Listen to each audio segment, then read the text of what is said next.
What are some guy secrets girls don't know about? Sometimes we use the stream of our pee to try and clean poop stains on the bottom of toilet bowls.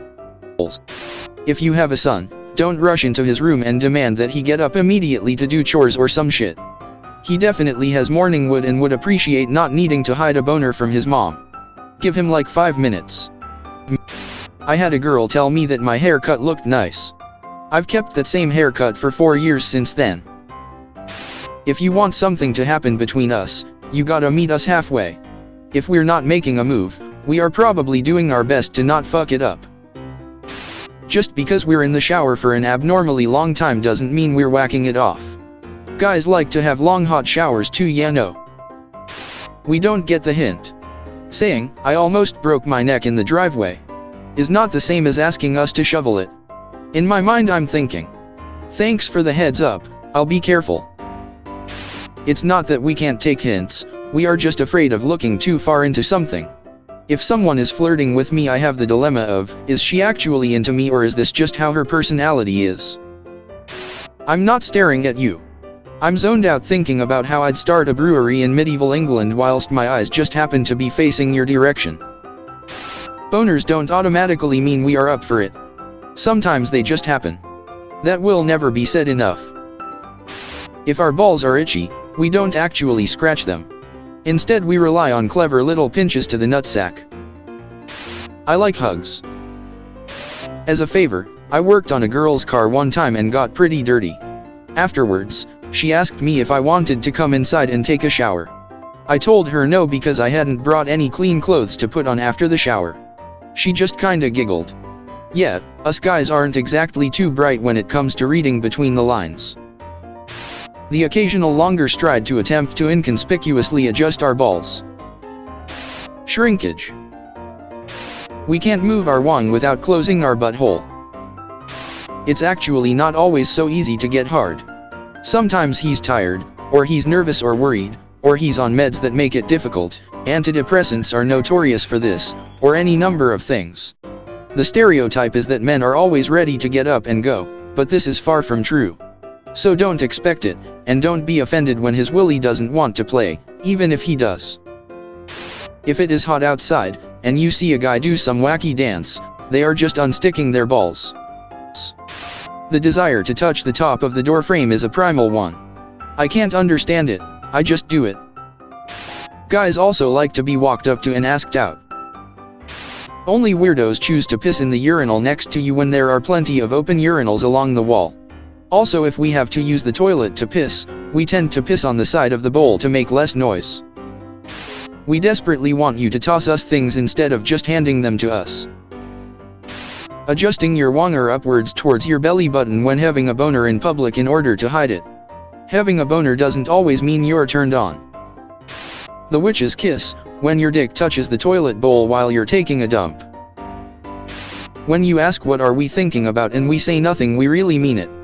Never underestimate a guy's ability to not being thinking about stuff at all times. Our balls are slightly uncomfortable 30% of the time. When people come crying to us, our first inclination is to fix the problem. Since this is, often, not possible, lead with something along the lines of, "Can I vent for a minute?" Or anything that signals to us this is just a time for active listening, rather than a problem-solving session. Sometimes we want to not do anything cause our wangs get hard for no reason. A lot of guys answering right now are on the toilet enjoying some quality time with Reddit. The bathroom is an experience for many men. Pee shivers. Compliments will last for weeks, months, even years. Guys are crazy for a simple "you're hot" or "you're really handsome" or something with their personality or looks. Our aim isn't bad. It's just sometimes a weird spray. I've been on the toilet for 30 minutes. But I am actually pooping. Your chances of getting what you want out of us are infinitely higher if you tell us directly. Sometimes we like to be the little spoon. Just because I got pee on the wall, doesn't mean I'm being lazy, it's because it decided to come out a different direction than where the hose was pointed. Edit, just to clarify, I did clean it up.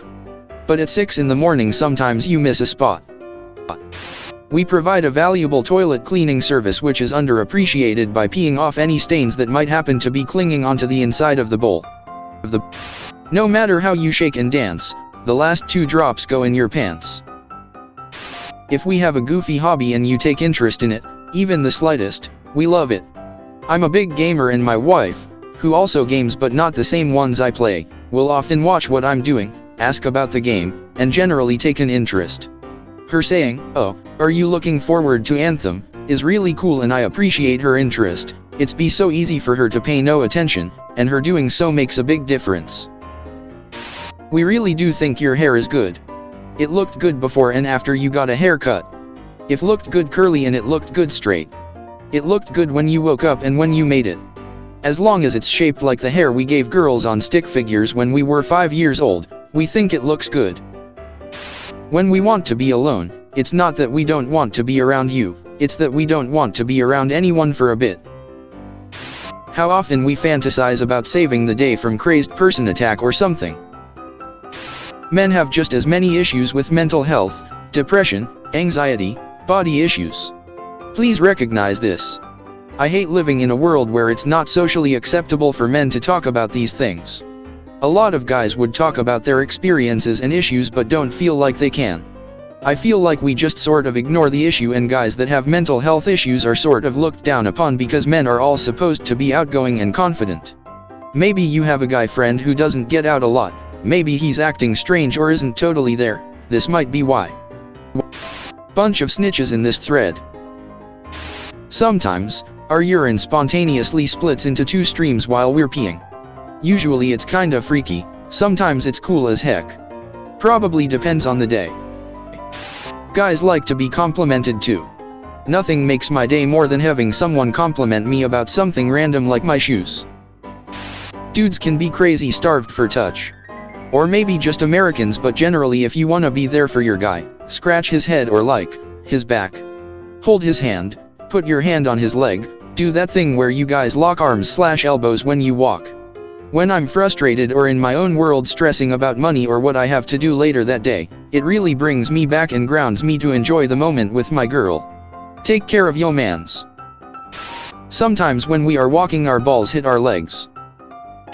If we tie down anything in the back of a pickup truck or trailer, it's physically impossible for us not to stand back and say, "That's not going anywhere." We feel a great social pressure to be strong, less emotional, carry others, make money. A lot of times we don't know how to. And we're scared. But we know we're not supposed to be, and we know we're not supposed to ask for help. So we get stressed and angry. There is an unwritten rule of bathroom urinal etiquette that is never taught to young men, but is somehow universally known. When a man enters a public restroom to pee in the urinal, he is to occupy every other available urinal from other urinating men. Meaning, the prime peeing positions are in urinals 1, 3, and 5 if that is available. 2 and 4 should only be occupied if there are no other choices.